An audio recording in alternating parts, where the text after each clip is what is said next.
கள்ளக்குறிச்சி மாவட்டம் உளுந்தூர்பேட்டை சுங்கச்சாவடி அருகே தனியார் பேருந்து மீது டேங்கர் லாரி மோதிய விபத்து குறித்த காட்சிகள் சிசிடிவியில் பதிவாகியுள்ளன. இந்த விபத்தில் 30க்கும் மேற்பட்டோர் காயங்களுடன் அரசு மருத்துவமனையில் சிகிச்சைக்காக அனுமதிக்கப்பட்டிருக்கிறார்கள். இது தொடர்பான கூடுதல் விவரங்களோடு இணைகிறார் எமது செய்தியாளர் ஹரிராஜன். வணக்கம் ஹரிராஜன், உங்களிடம் இருக்கும் தகவல்கள் பகிர்ந்து கொள்ளுங்க.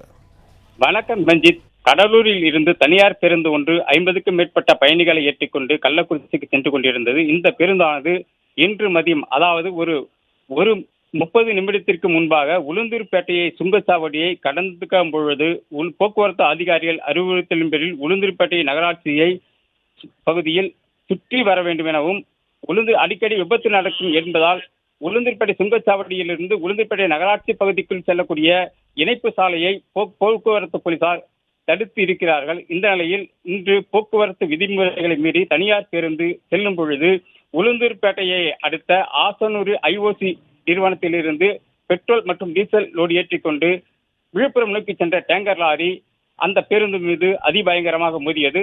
இதில் அதிர்ஷ்டவசமாக 30க்கும் மேற்பட்டோர் லேசான காயமடைந்தனர். யாரும் உயிரிழப்பு இழக்கவில்லை.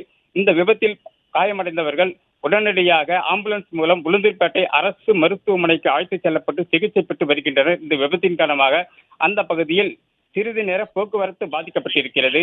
மேலும் அந்த பகுதியில் போக்குவரத்து பாதிக்கப்பட்ட நிலையில் தற்போது உளுந்தூர்பேட்டை டிஎஸ்பி பிரதீப் மற்றும் காவல் ஆய்வாளர் வீரமணி ஆகியோர் போக்குவரத்தை சரி செய்யும் பணியில் ஈடுபட்டு வருகின்றனர்.